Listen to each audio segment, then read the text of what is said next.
She's telepathic, call it black girl magic. Yeah, she scares the government. Deja vu a tough man.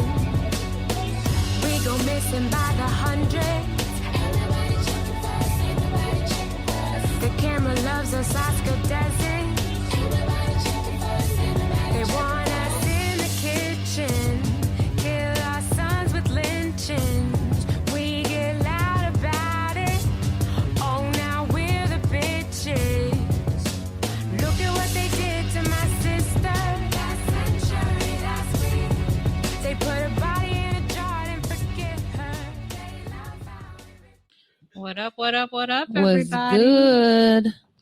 All right, welcome to the 9th episode of Revolution Ready. Ew. I'm your girl, Shani B. And Becca. All right, and today we are talking about, Becca, what are we talking about? Today we are talking about Tailor Made. Tailor Made. I Yes, like ma'am. that. Yes, All ma'am. right. But before we get into our topic, we got to give out some awards. We do.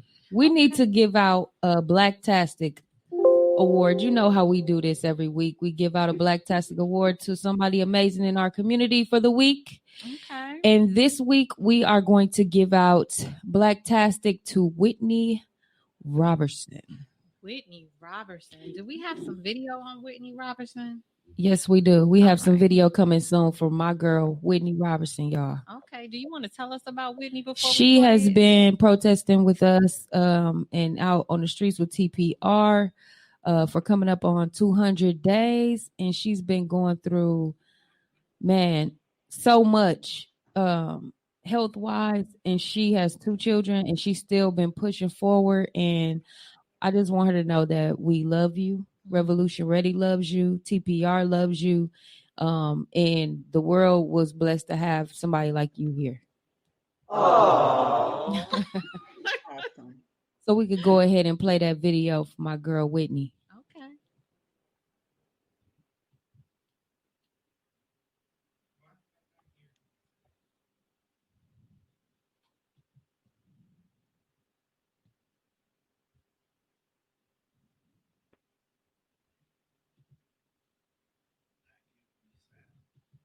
Okay, is that Whitney?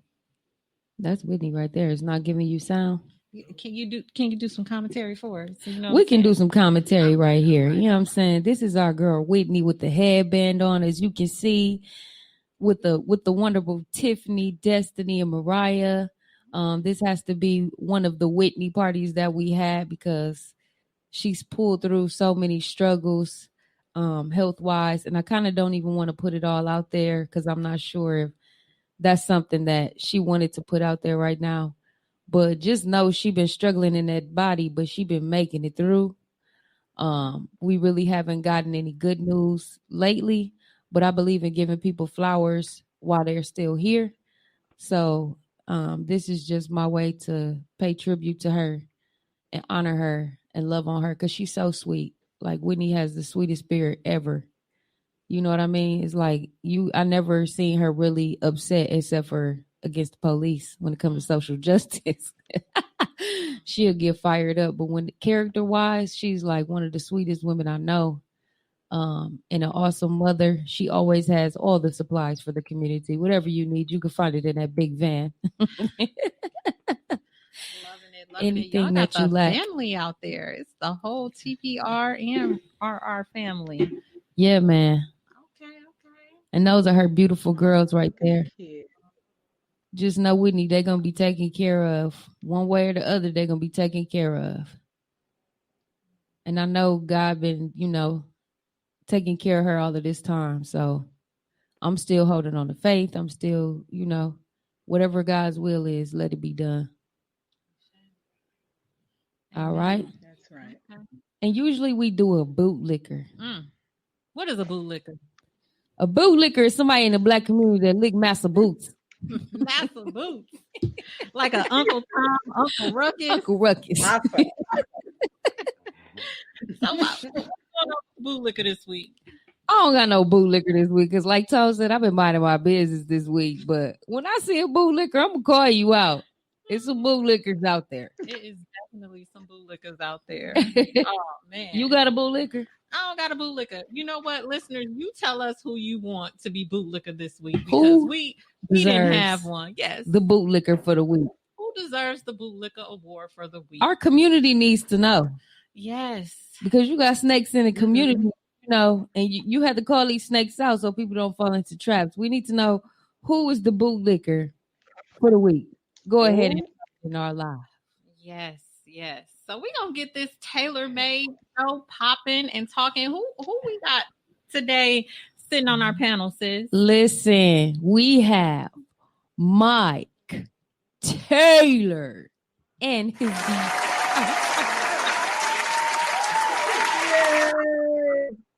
and his beautiful mother Carolyn Taylor as well joining us today.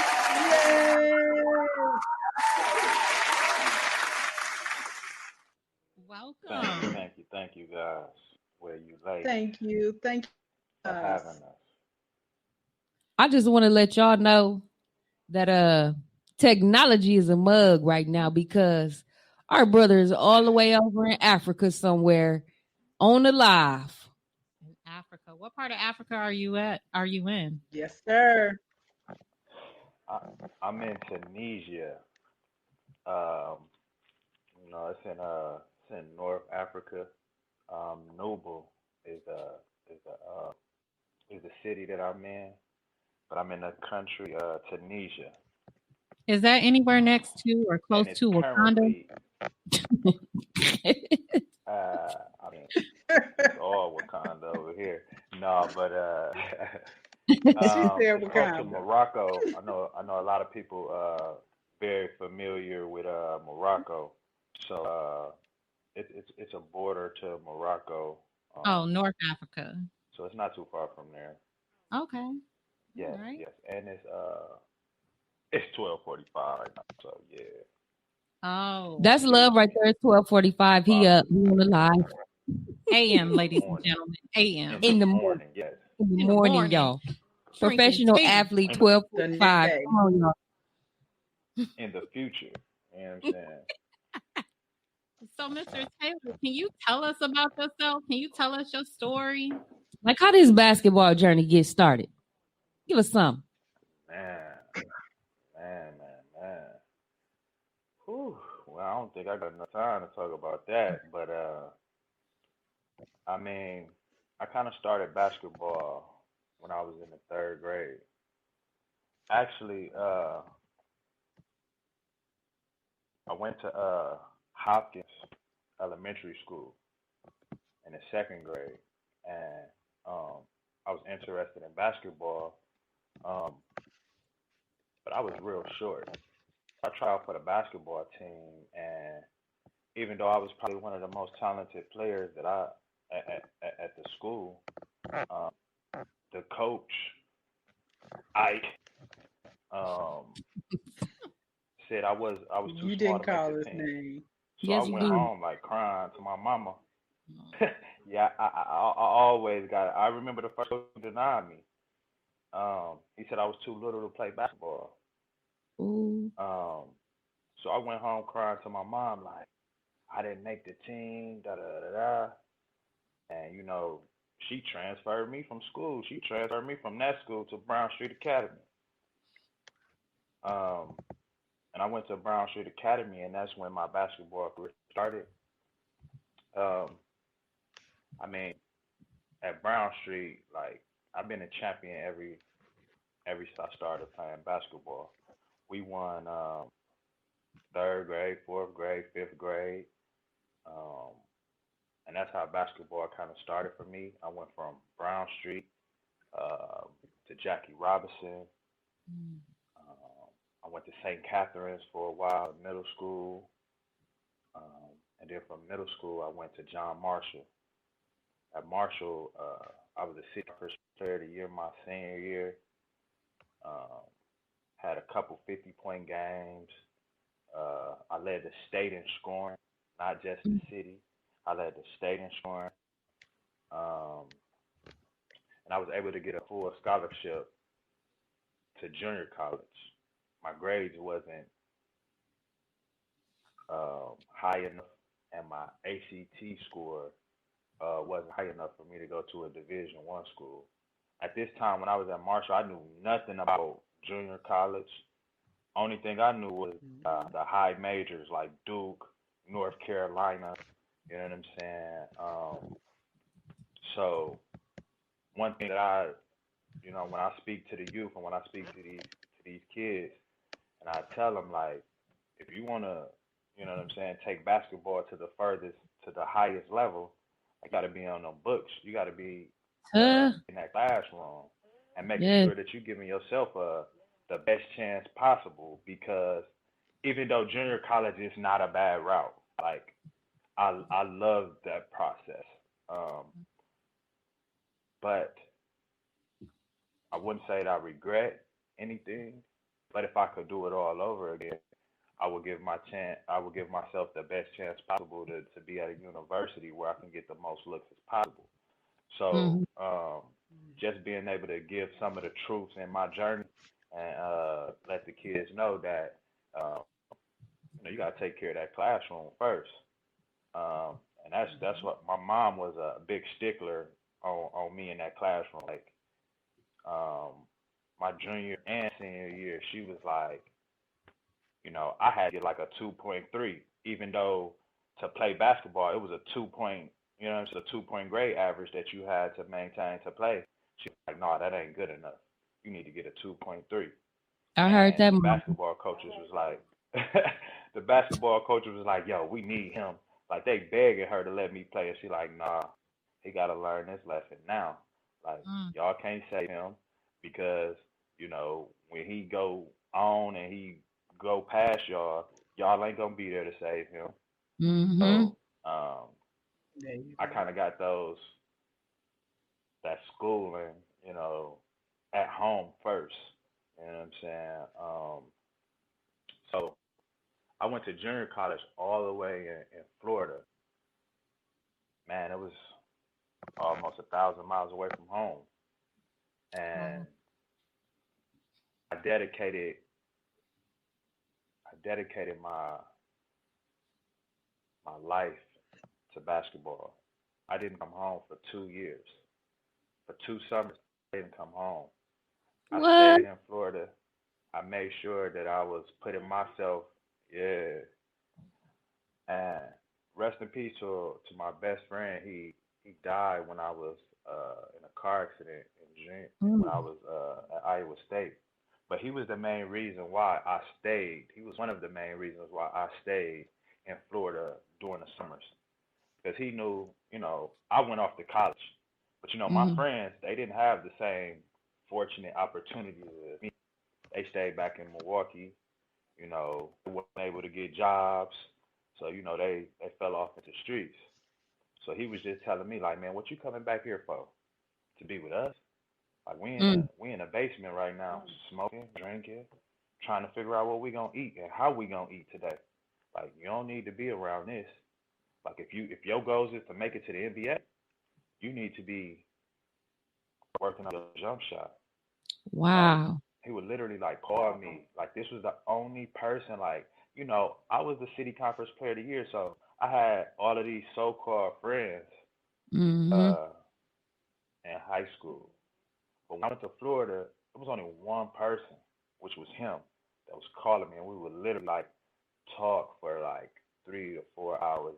We would listen to whole Lil Wayne albums and mixtapes, and we'll talk about that. We'll watch Chris Paul games, and he would just break certain things down to me and for me, um, and uh, just made me comfortable with staying down there in Florida and developing my game and making sure that I had my mind in the right area to help my family. Like this Mm-hmm. is what you're doing it for. You're doing it to get us up out of this situation, to get your mama and your family up out of this situation. Coming back here, it ain't gonna help you. It's only gonna hurt you. And I was all ears. I was a sponge at this time, and I just wanted to, you know, I just wanted a way out, and most importantly, help my family. So I just stayed in Florida. Everybody from my junior college, they went back home. It was like 6 players from Chicago. Florida players was there. Everybody went home. Like I was literally the only player on campus in the summer, and I shot 1,000 shots every day. 500 in the morning, 500 at night. I would run, and it just prepared me, for professional level and a Division 1 level. That was the only thing on my mind was get to this Division 1 level. Mhm. Um, so after a couple years in junior college, graduated with my associate's degree in physical therapy, and then I went to Iowa State. My sophomore year in Florida, um, my mom had kind of got real sick.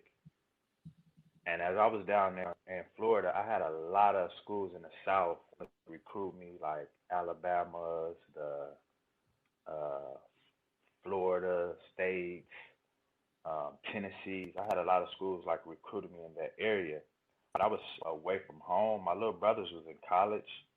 My brothers was in high school. One of my little brothers was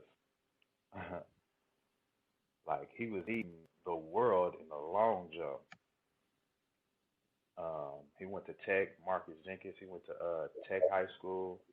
He played basketball and he ran track. Um, and my other brother, he was playing football at King.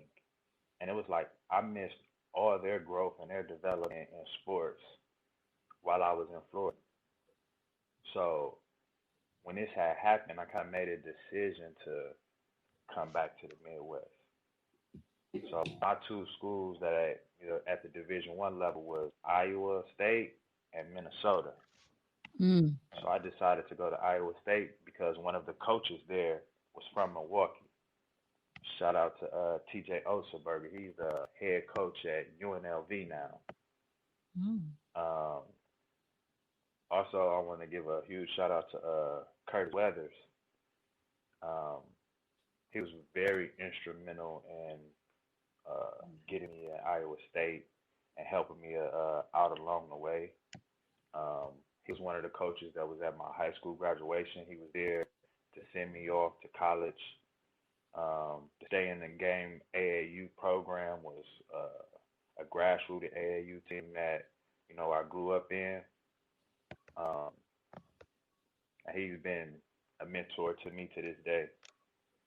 Um, so coming from my junior college in Florida, which was Chipola Junior College, which we was like the #1 junior college for a 10-year span after I came Mhm. from there. We only lost like 7 games in 2 years. I went Mm. from there to Iowa State. I had a full scholarship at Iowa State. And um, it's been about since I was in Iowa State in 2007, and I only played one season there. And since I was on that team, it's been about 2 to 3 players from Milwaukee or the Wisconsin area since the year that I left and was dismissed off the basketball team that year. So I pretty much started this culture to where, you know, Iowa State, the Cyclones was kind of looking into the talent in Milwaukee. Um, Mm-hmm. Before I got I recruited Deontay Garrett to come out there um, Mm-hmm. at Benson. Going into my senior year, I knew I needed a point guard, and I was just watching him, you know, just tear up the city. Can So you all I hear me? sent, yeah, I can still hear y'all. Went out there. Hello? I think y'all video I went can't out. see or hear the ladies, but I guess just keep it moving, Mike. Okay. Well,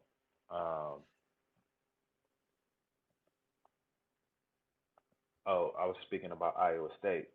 Um, Iowa State, like, I led the team in points, assists, everything. 3-point field goal percentage. Um, I led in everything but rebounds. Um, it was a rebuild year. It was a first year for a head coach. Um,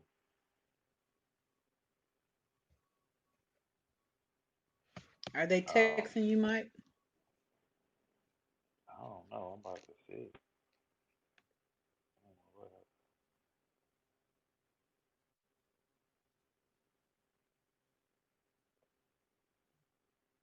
I don't know what.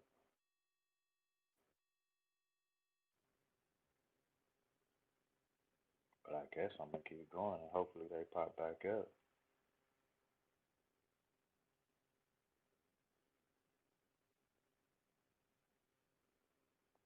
Um, so Iowa State, um, I was doing real good, at Iowa State, but um, my very last game at Iowa State, my best friend had died in a car accident, and Oh, it says the host has unmuted your mic, so keep talking, Mike. yeah, yeah, yeah, yeah. So at my very last year at my single season at Iowa State, my best friend had died my very last game at Iowa State. And at this time, this was my first time dealing with death. And now looking back on the situation, you know, my reaction to that was completely wrong. If I could have did it again, I know my best friend would have wanted me to continue to go to school, continue to go to class. But I guess now I know that I was having survival's remorse. Um, I kind of questioned a lot. Kind of questioned God a lot. Like, you know, why was, you know, my best friend taken from me at this point in my life? But now I realize that that was the energy, and that was a force, a supernatural force that, you know, was pulling for me to be successful, pulling for me to be great. Um, so I ended up losing my basketball scholarship because I completely stopped going to class. Just couldn't make it out of the bed. I couldn't think straight. Um, And that was mental health my thoughts issues was that you had to deal with, depression. that it was mental health issues. It was mental health, and I didn't know that at that time. Um, the only way that I knew how to cope with these thoughts, I felt like I was hallucinating. I would have visions and images of my friend, and I would turn to the liquor and weed to kind of mask my feelings, to mask these thoughts, and um, it was a terrible time for me. Um,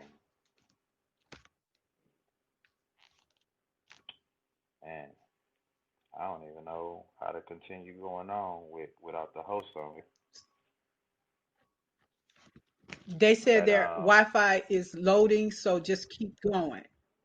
So just talk about how you okay, got through okay. those mental issues, um, to move past it, to even be able to play on a higher level.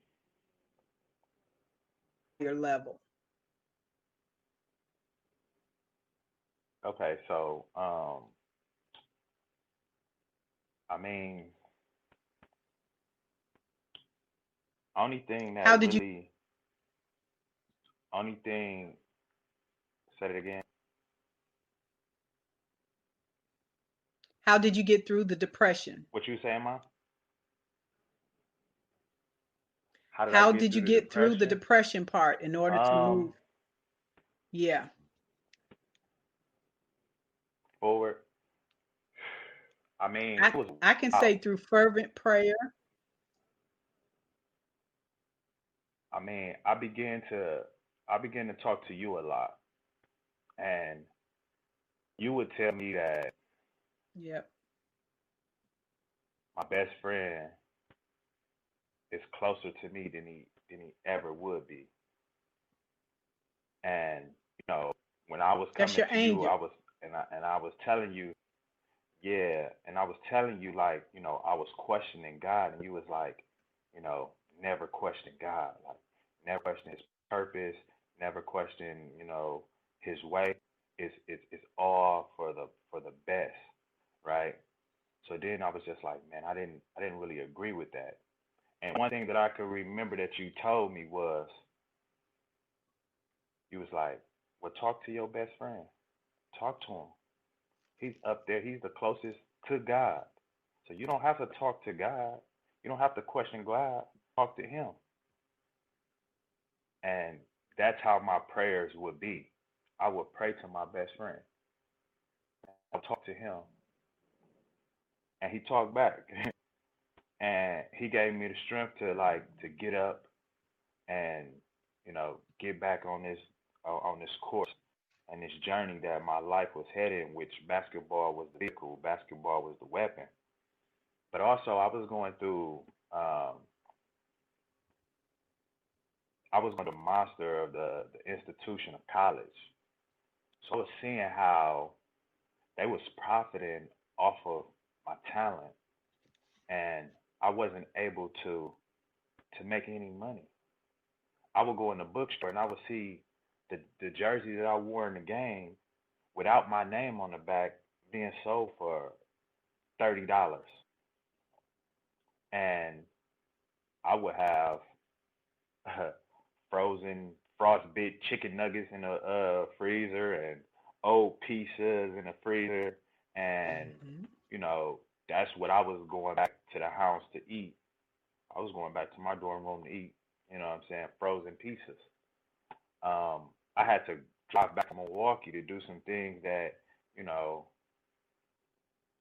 I didn't need to put myself in those situations just to have some money to come back to Iowa State to eat.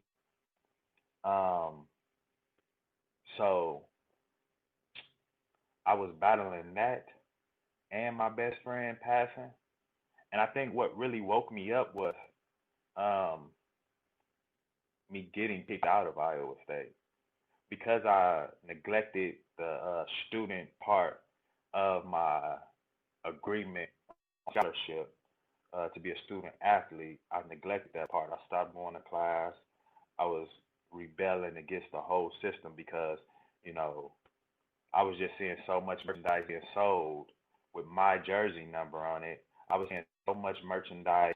Um, Tickets was being sold. Calendars was being sold with my pictures on it, and I wasn't getting none of that. So I was pretty much rebelling against a system that, you know, was no way for me to win. So what kind of got me So, out Mike, of can you hear that me? phase? Yes, I can hear you. Talk to me about.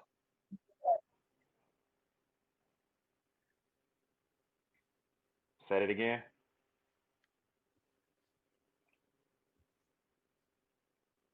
About what? Talk to us about your league experience You said the and G League. how that transition. Yeah, the G League. Talk to us about the G League and how that transition helped you. Um, so yeah, so after I got, dismissed from uh Iowa, um, actually another one of my friends passed right before I was getting ready to go to the G League. I went back home to Milwaukee after I got kicked Hmm. out of school, and um, another one of my high school teammates had passed. He actually got shot in the head on his porch. Um, Rest in peace, Brandon Matthews and Devin Venerable. Um, but again, I went back home and I reached out to Curtis Weathers, which was my mentor. He actually got me to work out in Sacramento with a trainer, Gus Armstead, who actually got me with my agent, who got me into the G League. So the D League was like, my redemption. I just came back, from Milwaukee. I just got kicked out of Iowa State. And I saw what life would be like for me if I was, to go back, to Milwaukee and be in the streets, with my guys and be, what I'm saying, around the neighborhood. Um, Within a period of time for me being See, dismissed okay. from Iowa State to uh, going to the G League, I got shot at. I almost thought that, lost my Oh, life. And can you We turn back that? live, y'all. when I got to the G League, we been live, y'all. We been holding it down. No, y'all been holding it down. Yes, Yes, sir. Keep Mama. going. We Mama listening. Keep Taylor has going. been We went holding to it the G down. League. Thank you. Uh-huh. So in the G League, well, actually, it was the D League at this time. It's the G League now, and I still call it the D League because, um, we was the grassroots. We was the guinea pigs Mm-hmm. for that league. Um, so when I first got to the G League, I was only there for about 4 or 5 days, and then I got dismissed from the team. One of the players had came back from an injury, and I was the last man in, so I was the first man out. Um, so that kind of discouraged me. It's like, I got kicked out of school. I put myself in this better situation. I put all of this stuff behind me. Um, work my way out of this depression. Work my way out of this stage that I was in. Um, and it kind of depressed me a little bit, to make it and have my chance. I saw my jersey, but I was never even able to play in a game. So then I come back home to Milwaukee, and it's like Christmas Eve, and I remember this like yesterday. Like I get this phone call, and I'm like literally sitting right across from my mom, and it's like Christmas Eve, and I get this call from the Idaho Stampede, and um, they like, you ready? You ready to come back? I'm like, yeah, when? They're like, your flight is in like 4 hours. I'm like, what? It's Christmas Eve. What? I'm looking my mama dead in the face. So I get off the phone. I tell my mama like, I gotta get ready and go. And she like, when? I'm like, now. She like, but it's Christmas. I'm like, Mom, we gotta forget Christmas this year. Santa Claus ain't really never did nothing for us. I'm out of here. I gotta go chase this. You know what I'm saying? I gotta go chase this dream. So I end up leaving to go back to the G League on Christmas Eve. And man, short period after that, um, I started to play. Um, but it was a unique situation. Like when I first got there, I was only playing like 20 some seconds. But in 20 seconds, do I would get a steal and I get a dunk in just 20 seconds, and then the game would be over. So I played like 4 or 5 games with like less than a minute. And then after that, the coach started, seeing me in practice. I was the first one at practice, the last one there. I was lifting weights with all of the older guys. It was just being a sponge and just soaking up the game. Like this was my opportunity to, you know, give my dream a chance. Mm-hmm. Um, so this showcase, it was like this showcase in the G League. It's like the showcase they have every year to where every NBA team, every NBA scout comes and they check out all of the new talent. So within this um, within the showcase, it was like a breaking out party for me. I was one of the youngest players in the G League, and my team was actually the hottest team in the G League. When What I was the got name of there, the team? What was the name say of it the again. team? What was the name of your I was team? I it, the name of the team was the Idaho Stampede. This team is no longer in existence. The Utah Jazz has bought this team, so now it's the Salt Lake Salt Lake City Stars or something like this. Mm. Um, long story short, I do good in this um in this showcase. I get 15 to almost 17 teams from the NBA trying to call me up. And at this time, I didn't even know what a call was. Only thing I knew was to get drafted to the NBA. So around like the 17th call up, and I'm turning them all down. My agent is like, "Yo, why are you turning down all of these opportunities to play in the NBA?" And I told him like, my dream was never to play in the NBA. My dream was to get drafted to the Mm. NBA. Like my dream was never to get called up. I don't even know what a call up is. And then I tell him like, I never put my name into the NBA draft. Like I got kicked out of school before I even, had the eligibility to even put my name in the draft. So I asked him like, can I still get drafted? He like, you know what? That's a great question. He's like, I'm gonna get back to you in like 40, 48, 72 hours. This man called me back the next morning, and he like, you know what? We, right? Like he came up with the idea. We got a unique situation. We might be the first player to ever be drafted. Da da da da. Da. And I was like, that's why I didn't take these call ups because I knew that I had an opportunity, this unique opportunity to be drafted from the D League. So long story short, we ended up winning the championship that season in 2007 for the Idaho Stampede. I scored 27 points in the championship game, and I only played 28 minutes. Mm. And that was one of the reasons why I became the first player to be drafted to the NBA from the D League. Dog. Um, You said 27 points in 28 minutes. oh yeah, that's what I do. You said I'm a 27 microwave. points in 28. Yeah, in 28 Said minutes. that's what you do. Bro. He said that's what you Yeah, do. yeah. This what I do. You know Let's what I'm saying? go. Like, so man, so that's kind of the journey that led me into the NBA. But um, I kind of I only did a one season in the NBA, and I felt like I got shorted for a long time. I felt like I got cheated out of an opportunity because I felt like I was what I did was history, but at the time nobody actually knew exactly what it was. Nobody actually understood that I created this way that right now to this day they're playing high school kids more than $500,000 to not go to college, to play in the G League,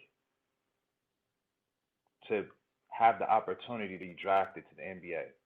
And I created that path in 2007, 2008. And when I was in the D League at that time, I only got paid 15 grand. You know what I'm Wow. saying? So this is one of my initiatives to, to speak to this G League, speak to the NBA, and let them know that I'm the poster boy. I'm the one who really started this initiative that they had hopes and plans to where it is today. Um, the game has changed. The game has evolved, um, and I want to be able to, you know, to speak on some of these adversities that I had to face along the way. Like now they have two-way deals to where you can play on an NBA team and you can play in the G League, and you can get both contracts. They didn't have this when I was there. So Wow. after my 1 year in the NBA, I started to go overseas. Would you And say encourage like what age range would you encourage young men to still, play in the G League? first off, the talent has to be there. I Yeah. wouldn't encourage, kids just go do it just because they think think they Yeah. good enough to be in the NBA. It's only a few that have that talent at a very young age. Um, but I encourage it. If the talent is there, I encourage it over college.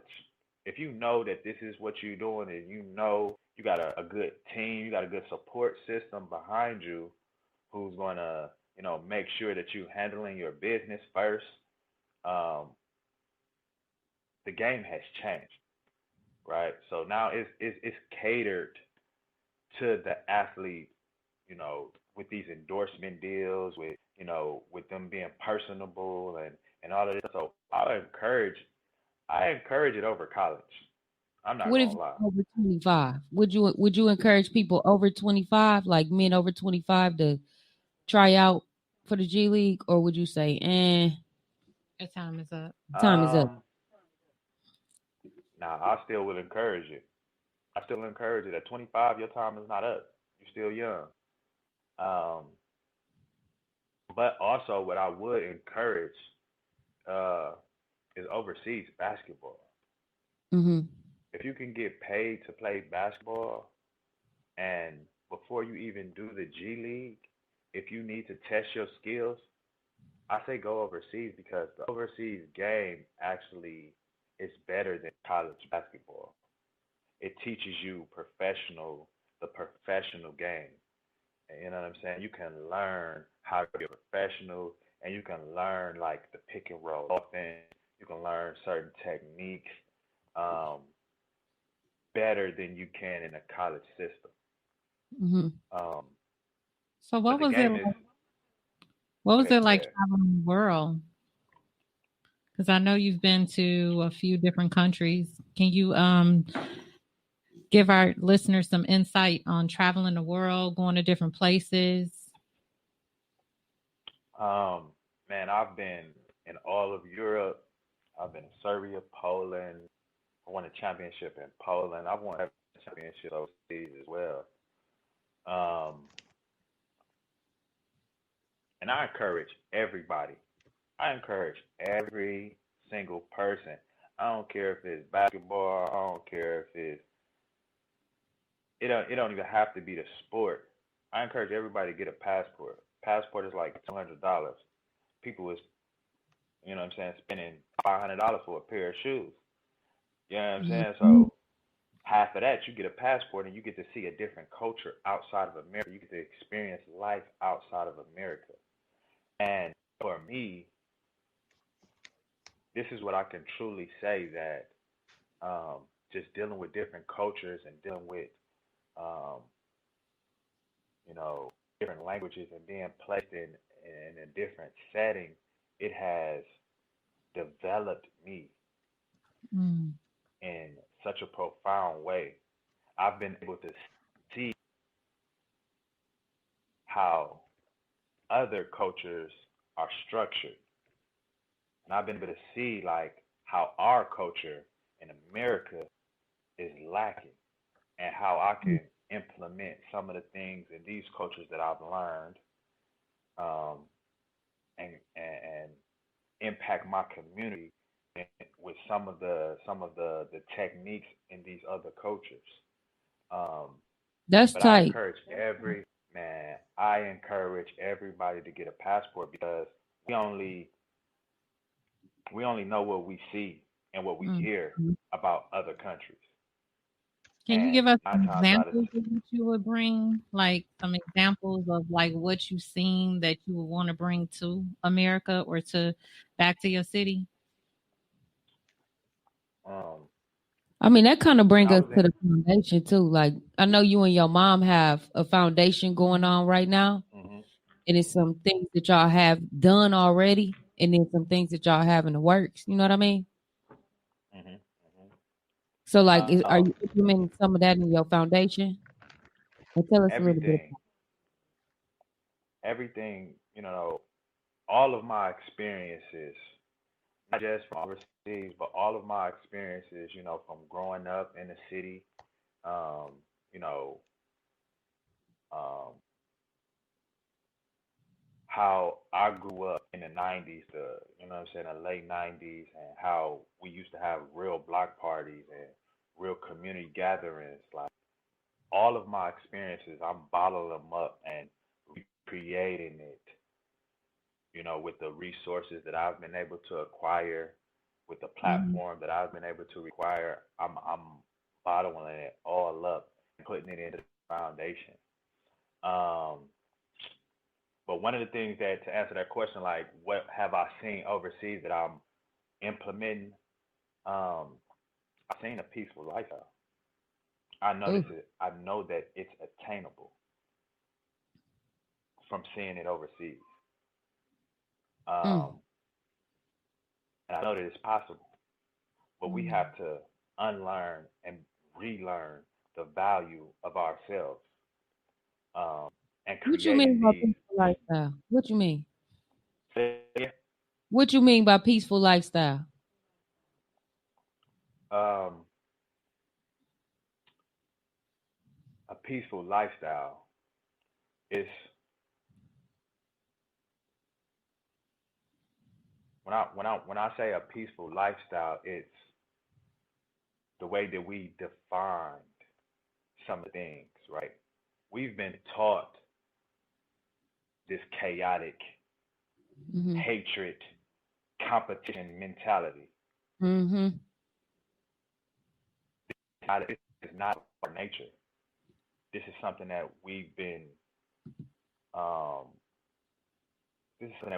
taught. This is a learned behavior, right? Um, Mm-hmm. and some of the things that we value, it means nothing. It's meaningless. Like I used to think the more things that I had made me successful. Now I'm learning the less things that I have is true success. Mm. Um, the more valuable things, right?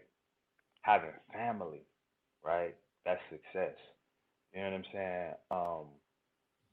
Just breaking down some of the core values, which we worship shoes, we Mm-hmm. worship clothes. You know what I'm saying? Instead of worshiping, our family and being a father to our kids, right? Mm-hmm. And being a strong man for the women in our families and in our lives. You know what I'm saying? So just some of those things is that's what peace is. You know what I'm saying? I've been able to learn exactly what peace is just by seeing it overseas. The man is in the home in every other culture except our culture. Um, so that's some of those things that um,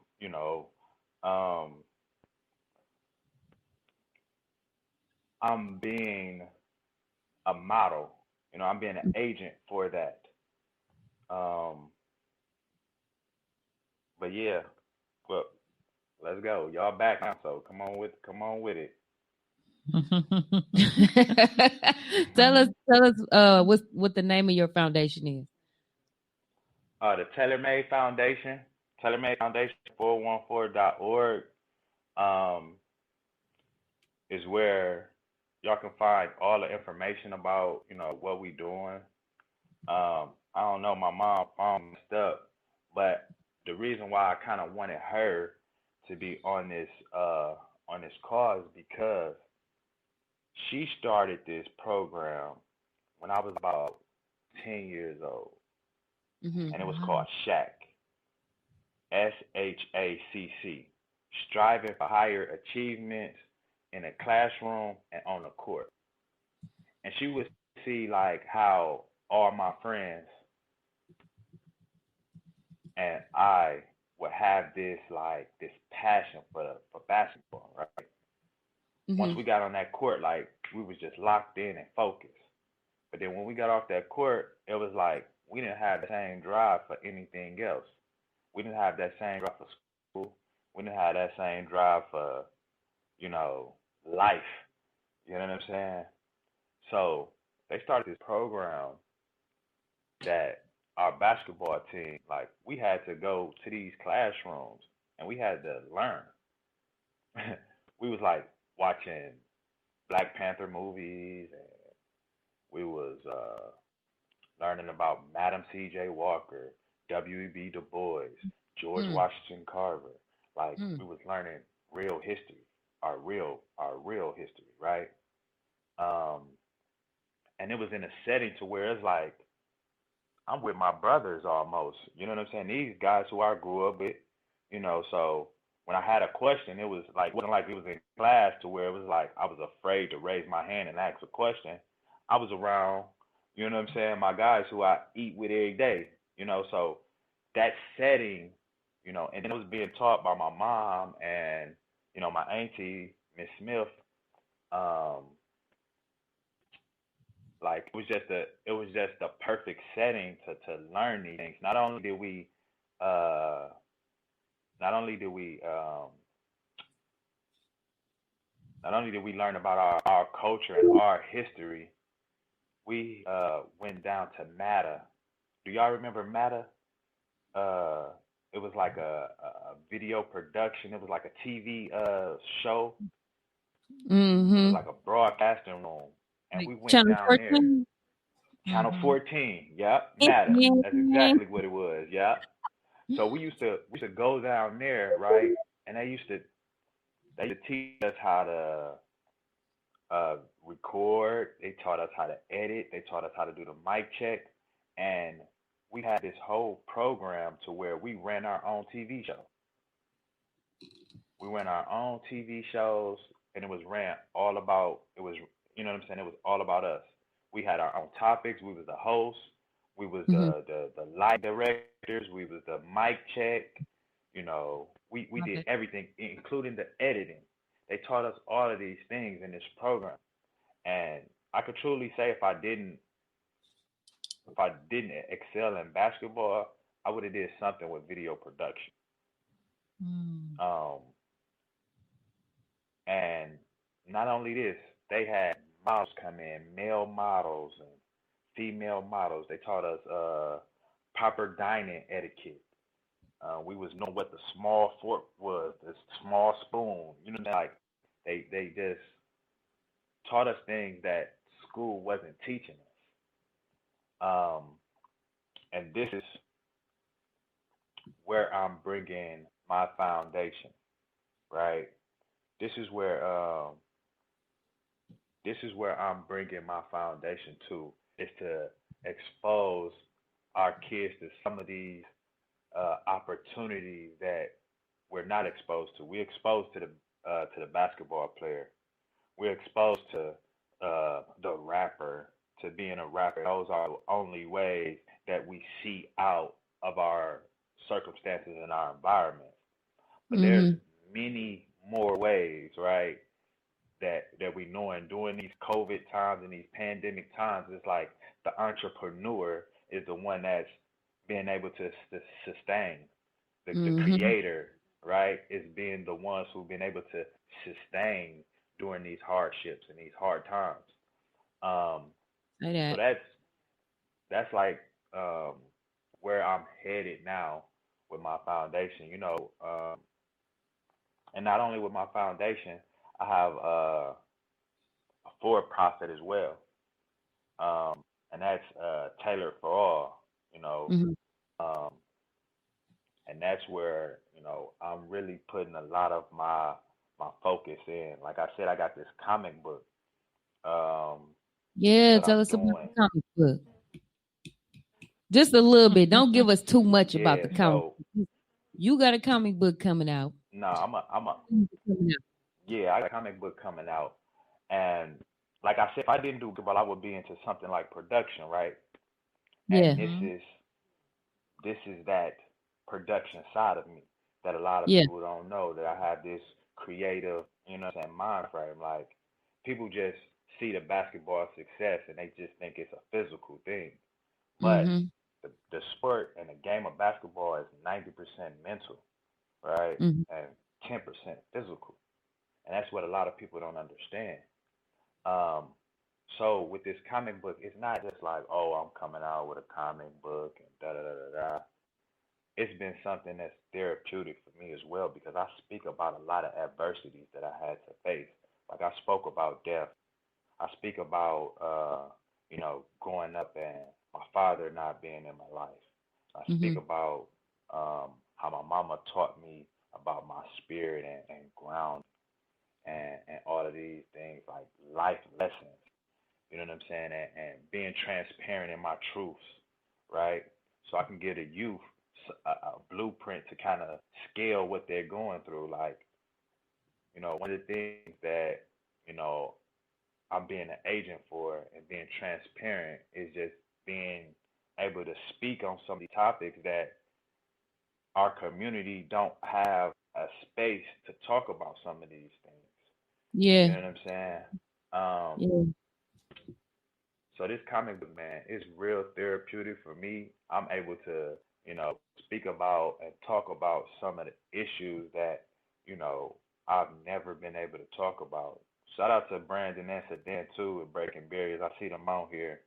Keep on commenting under there. They're my little guys, man. I love what they doing. Um, and that's what it's for. Like when I met them, man, they give me so much energy. The youth give me so much energy. Um, and They that's what dance. We need you to play for the Bucks. that's what I'm working on. That's what I'm And working on. That's what I'm working on. So I'm trying to get back into the G League. I'm trying to, force these, force the hands of some of these organizations that claim that they're in the inner city, right? Um, I know that I have the talent to do it. That's been a dream of mine. When I was in the NBA, I broke my thumb the game before I played in Milwaukee.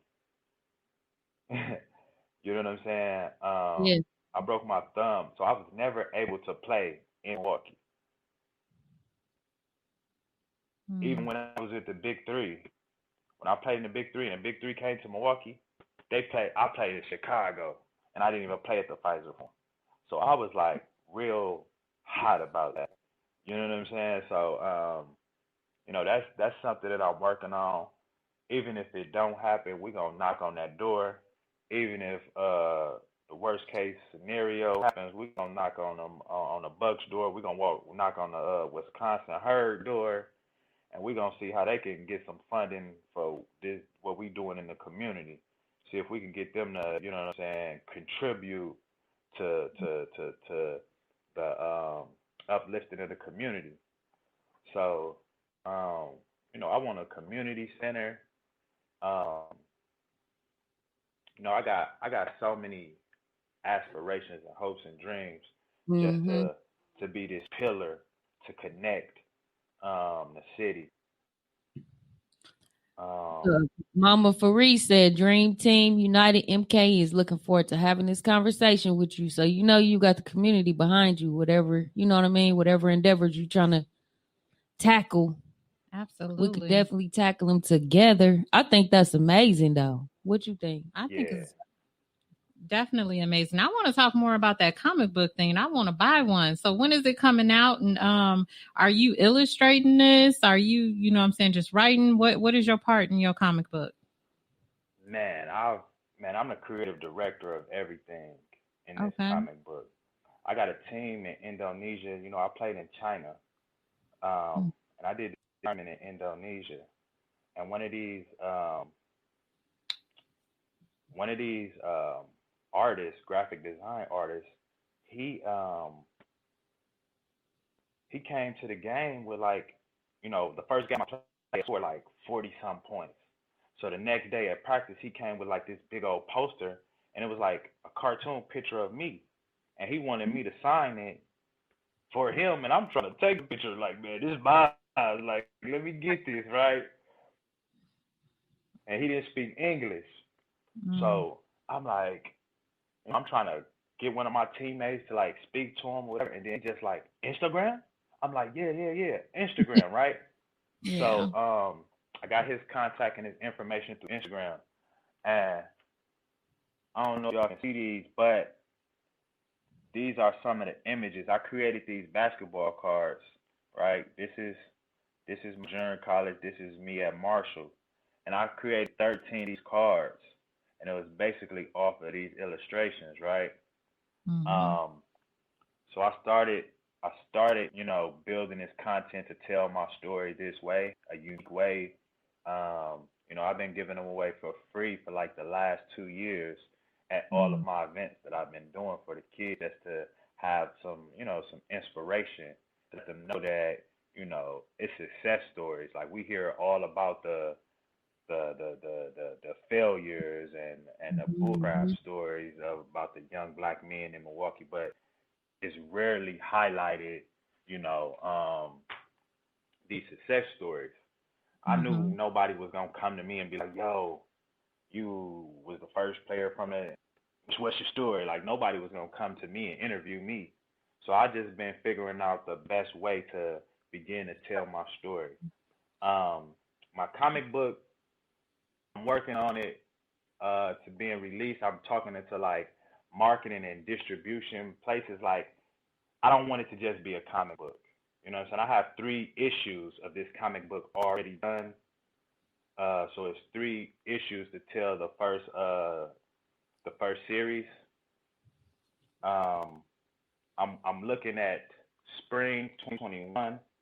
Not only do I have a comic book, I have a coloring book also. I'm working on a curriculum, and I have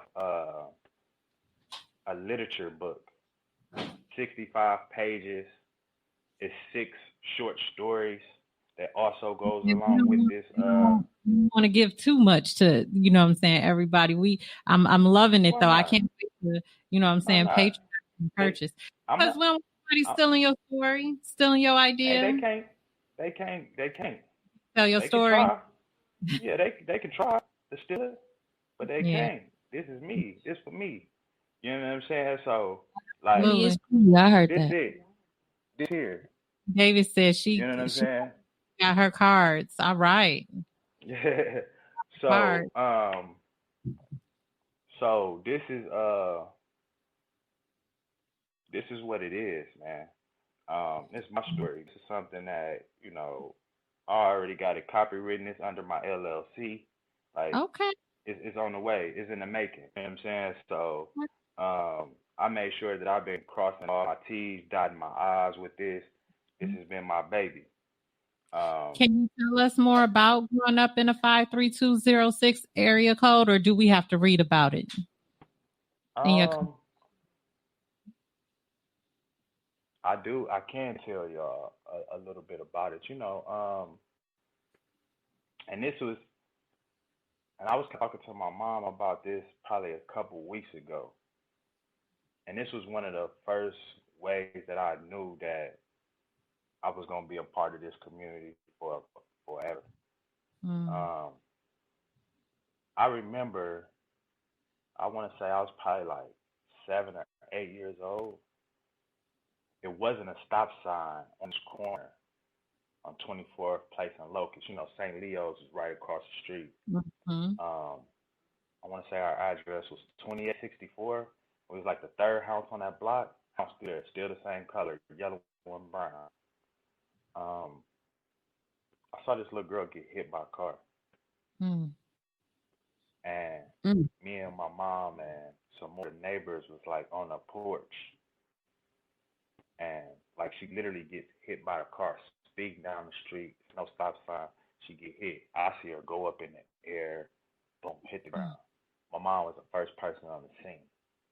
She was the first person by the girl, called an ambulance, stayed by her side the whole time. Like I was traumatized from this situation. You know what I'm saying? Like I wouldn't even go out the front door no more. I was going out the side door and going through the alley and going walking around the whole complete opposite way, right? But I seen how my mama started to gather the community together. And she mm, would knock on everybody's door, signing petitions to get stop sign on this corner. And Mama became a crossing guard. Mm. And a lot of people know my mom for being a crossing guard. Like, your mama that crossing guard lady, ain't it? Like that's how everybody knew me. Like, your mama that crossing guard lady, ain't it? Like, boy, we know your mama, boy. You better not do that. We know your mama. I'm gonna tell your mama. You know what I'm saying? Like, so, like, when my mama did that, and I saw how she got a stop sign put on that corner, that was like the most inspiration that I've ever seen.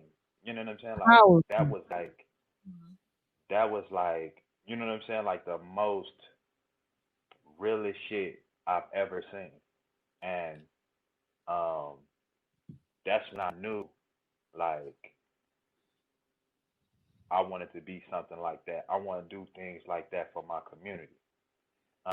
And just being away for so long, you know what I'm saying? Like, I used to carry this on my shoulder. Like, that's why all my numbers is 4. That's why I be holding up my 4s and all my picture. Like, I represent Milwaukee to the T. And, like, can't nobody, you know what I'm saying? Like, if anybody know me from outside of Milwaukee, they know, like, that's all I'm talking about is Milwaukee. Huh? Where you from? Milwaukee. Well, what's in Milwaukee? Is black people there? I ain't nothing but beer and cheese. Nah. Don't they be You doing come us to like Milwaukee, that? They always be what? doing us like that. What? You come to Milwaukee, you might not make it out. I tell you that. You think it ain't no black people there? What? He said, "Come to Milwaukee, You know what I'm never get saying? Milwaukee, right?" For real. So, just things like that. So, you know, that's how I want to be effective in my community. I mean, I can go down a list about, you know, my foundation was founded in 2008, 2009. Mm-hmm. And I was doing a lot of stuff in those early years. You know what I'm saying? It's been a decade that I've been doing it. Um, but it kind of started because um, I used to give my high school, Marshall, I bought basketball jerseys, warm ups, and shoes for like 3 years for the basketball program, boys and girls. I just knew how good it felt to have new jerseys, right? It do feel good Um, to have New Jerseys. right? Like you may not have new clothes, you feel me? Like, you know what I'm saying?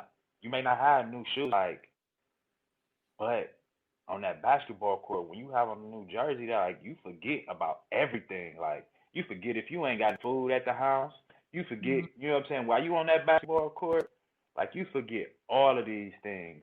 You know what I'm saying? So I wanted to do that for my school. Um, I got so many ideas, and I've been into it with uh, Milwaukee public schooling system. You know, just trying to reach back to uh, not only my high school, but the whole MPS system. I'm a product of MPS, and I got so many unique ideas, you know, to really help the kids. Like I was watching while they was building $1 billion stadium at Pfizer Forum. I was watching how they was closing all these MPS schools. Just having Man, say that. K-5 through 12th grade. You know what I'm saying? I Say watched all that. this shit from a bird's eye view, and I'm just like, how could they have a 5-year-old walking down the hallway and get to see a grown 18-year-old woman? Like that ain't right. You That's know what I'm crazy. saying? Like, so I used to see those things, and I'm just knowing, like, how could they do that? You know what I'm saying? Y'all would cut the teachers' budget. Y'all cut all CLC programs.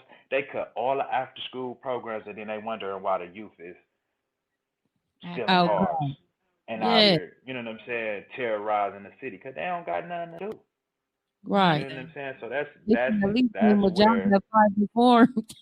Right. man, man. So that's what what I'm saying. That's strongly, what I'm saying, what I've been doing.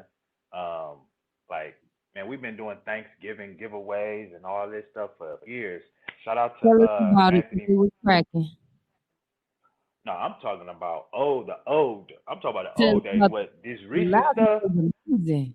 man, the recent stuff has been, man, like it's been truly amazing what we've been doing recently. I actually been doing it, with my own resources. Like during the pandemic, Mm, no corporation has really been, funding, no Mm. grants has really been, you know, given to my foundation. I've worked with the Teamsters 200 who's helped a lot during the pandemic.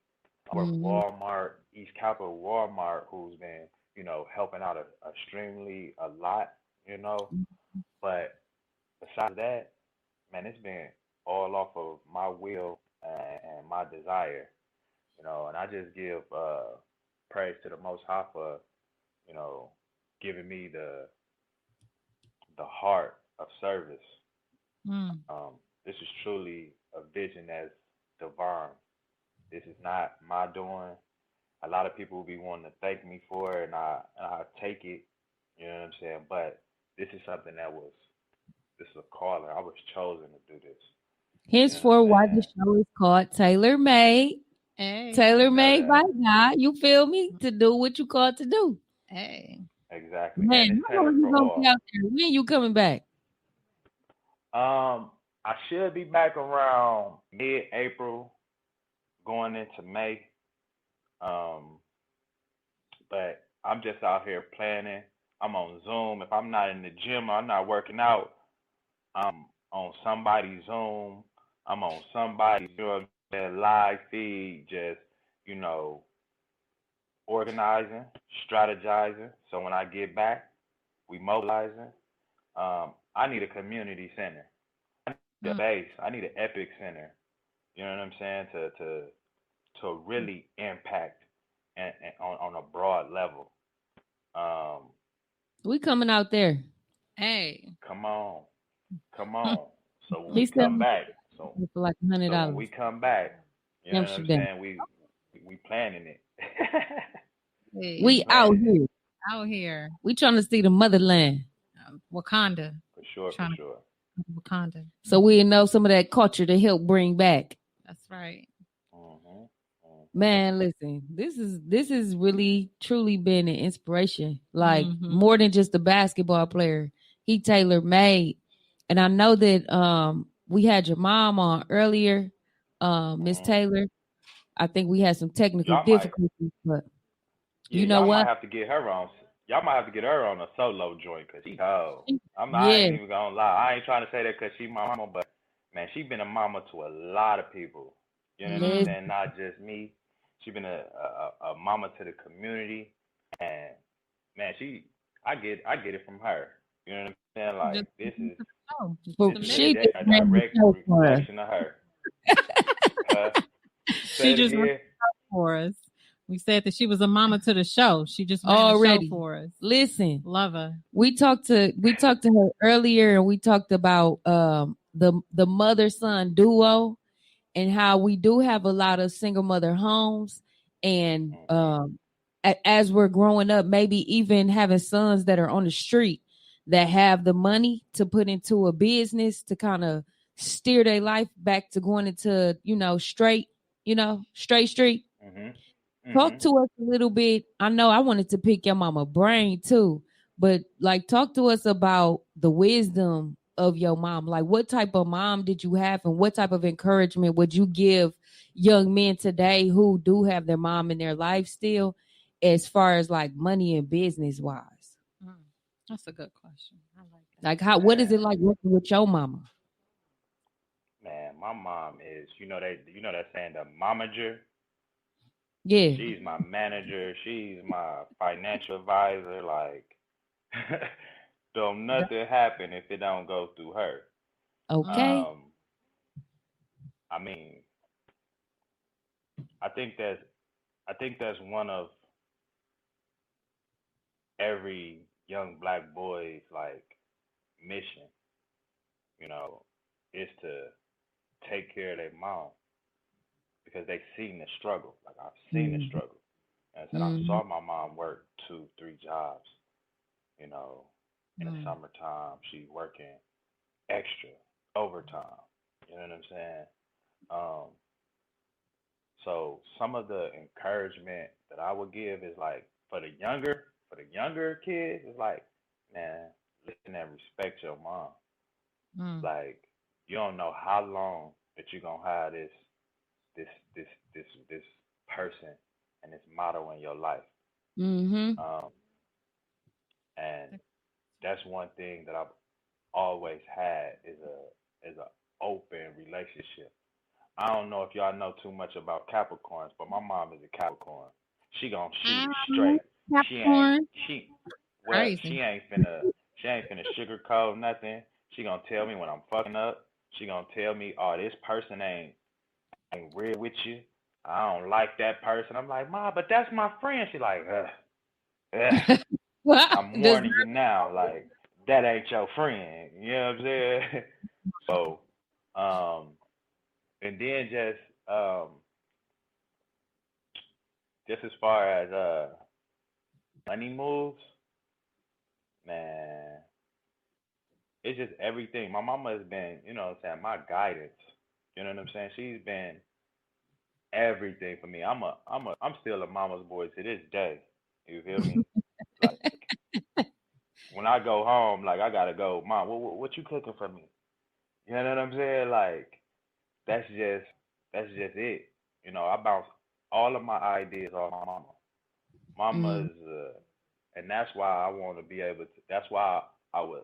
I don't know what happened to her phone. She probably sending me plenty messages, but that's why I want her on here because I want her to start getting used to, you know, um, telling this story because she knew me better than she know me better than I know me.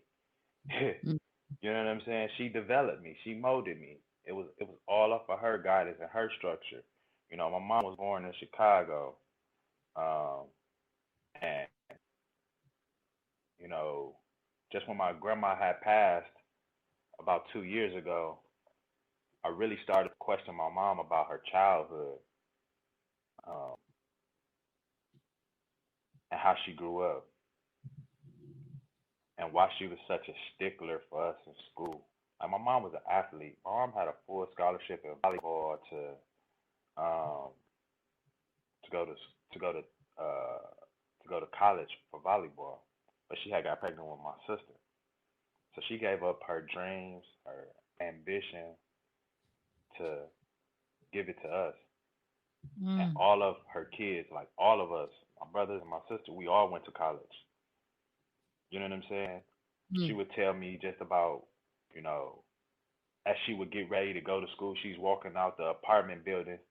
You know, she thinks people just drunk and sleeping in the hallway, but those people, them dead bodies she's stepping on and walking over.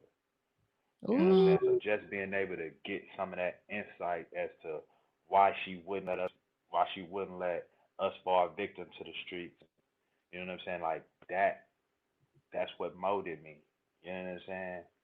Um, I don't know if I'm answering the question right, but no, No, yeah. you you answered did it. great. Your mama, listen, I only talked to her for a short period of time, but that lady is full of wisdom. So I know that Yeah.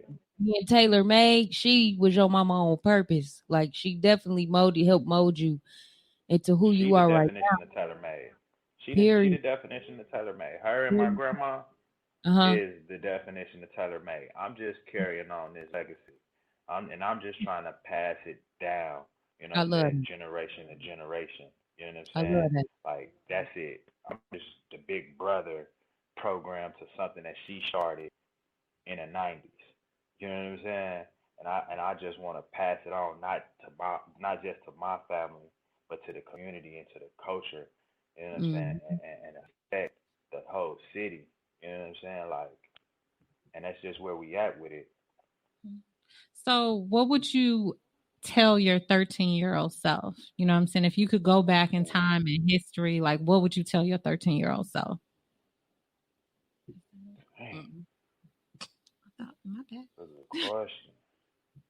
Well, you know what? I I was real angry, right?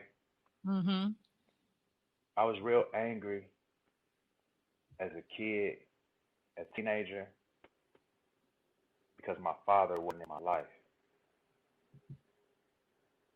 Um, I couldn't even see the male role models that was in my life because I just wanted it to be my dad. Um,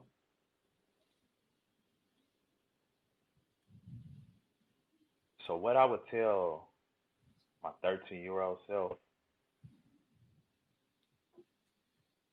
mm, that's a great question. What I would tell my 13-year-old self would be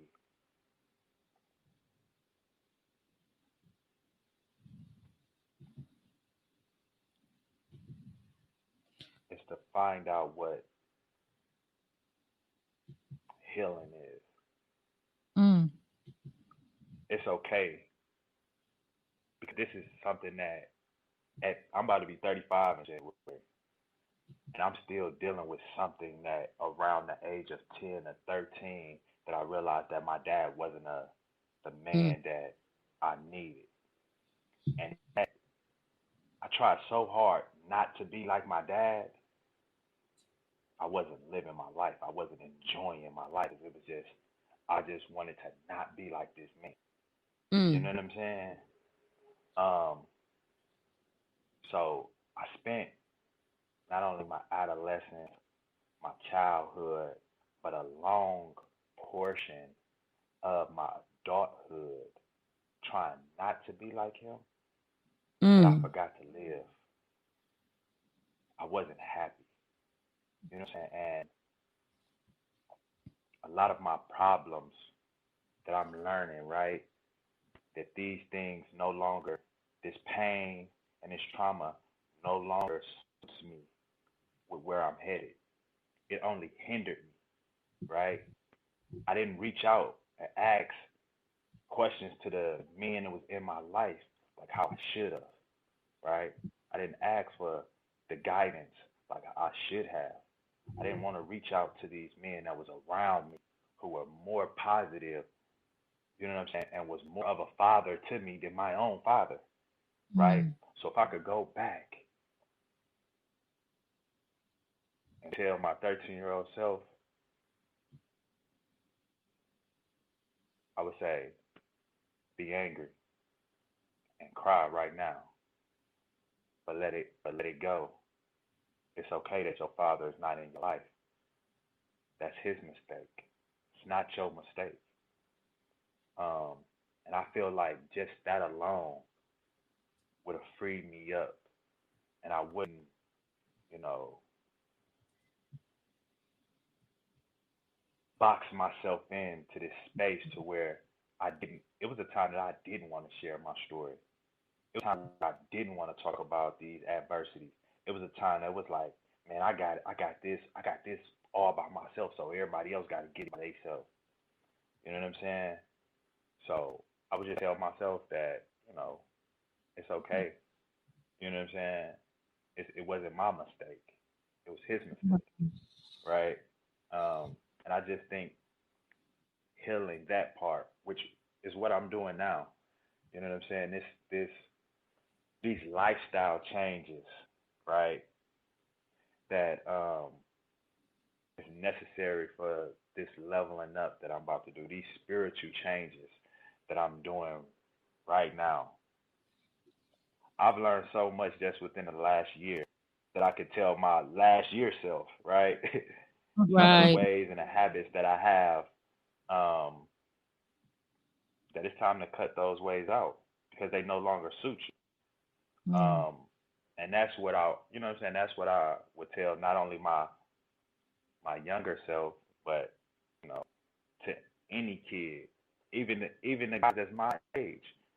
You know what I'm saying? We have problems and issues that has nothing to do with us right now.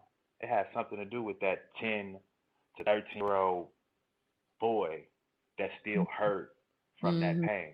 You know what I'm Mm-hmm. saying? That 7-year-old, you know what I'm saying? My dad used to lie, used to manipulate, you know what I'm saying? My mom used to deceive me, you know what I'm saying? And those are some of the things that I've noticed that I was doing in my 30s And in my 20s, like, I'm lying, manipulating, and just doing a whole lot of shit because that was what I was taught by the first male in my life. Mm. So now, my mama always said, when you know better, you do better. When I was a boy, I did immature things, but when I became a man, I put away immature ways. Come on, that's the word. So, with that being said, it's like this is a process that's going to, continue to bless me, right? So, um, that's the type of advice that I would, if I could go back, I could give to myself. You know what I'm saying? I say forgive yourself and don't be so hard on your father because Mm. my mama always used to tell me like, "Yeah, that's half of you." You know what I'm That's saying? So so I had to learn how to embrace that and forgive, like forgive him and accept an apology that I may never get. mm. It's gonna lift that weight and that burden off of me. I think And that's absolutely beautiful. Like just to be able yeah, to say I forgive him and be able to move on. And we got one more question for you. Go ahead. You know what I'm let's saying? get it. Before we let you go, you've heard about the unrest that's going on in your hometown, in your city. You've heard about this person getting shot, unarmed person getting shot, your friends being manhandled by the police. Can you give us your thoughts on the issues, on what's going on in your home city? I know that was a shift, but definitely want to know how and what your thoughts are around the unrest in Milwaukee and Wauwatosa. The, Um,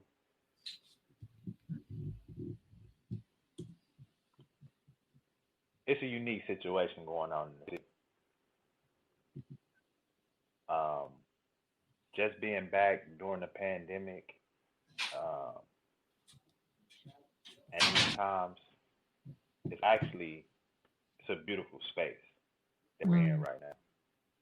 Change is we in it right now. Change is happening. It has to happen like this, right? We got to continue to force these politician hands. We got to force these aldermen. We got to force these people that the the attorneys, the DAs, like we the people have to understand that these people work for us, mm-hmm, and we're in a unique situation to where I see it changing, and the community is coming together. Um, but it's been unrest like this my whole life in Milwaukee. But I just encourage us, like, we have to collaborate. We have to show that we are together Mm-hmm. and we can pull these resources and these economics together, right? mm, And once we're able to show that we are a unit and we can't be divided, and we start to work this stuff together, I think that's where our focus needs to be. The police is going to continue to be the police. The mm, police was never designed to protect and serve us, Say right? mm, that. mm, mm. So why do we think they're going to protect and serve us now? That's Let's right. stop putting ourselves in those harm ways. Let's. I know it's necessary for those things to happen, and for my people to be out there and doing that. But it's also other levels to the protest, right? And we have to organize, strategize, Oh, yes. and mobilize Mm-hmm. um, as one. So um, Rome must fall down. It has to fall down so we can rebuild, That's right? right. So this is necessary. Everything is necessary. Um, Did you see your girl Roz got pulled out your jacket the other day? Man, I saw it. I saw it. Like I got so many calls. I seen little Brandon out there. I seen it all. You know what I'm saying? But it's like there's ways that we can go about these things, right? Mm-hmm. And we have to, you know, fight fire with fire. We got to Mm, know our rights. We gotta come together and be able to, you know what I'm saying, know how we gotta handle these situations. Um, Man, my heart is in the city. My, you know what I'm saying. I don't wish that on nobody. But at Mm. the same time, um, we gotta know how we gotta get these lawyers. We gotta know how we gotta beat them and fight them at their own game. Um, and the change is here. Like I know it's here for Milwaukee. I know it's our time. Everywhere around the city um, has had the opportunity to thrive and shine, and now Mm. it's our time. yep. Um, so I don't want to, speak too much on the, you know what I'm saying, the negative. I'm more about the solutions and a positive. Yeah. Um, so it's like I'm with it, man. I encourage everybody if y'all got, you know, anything, any information, any leads, anything to, let's unite and let's start to build our own programs. Um, let's start to it's man, I like that being it's just a self. lot. You know what I'm Mhm. saying? It's a lot that um it's a lot that's going on in my head right now about the injustice that's what I'm saying been it's been going on. You know It's what I'm been, saying? it definitely has, but But it's finna come but to it's it.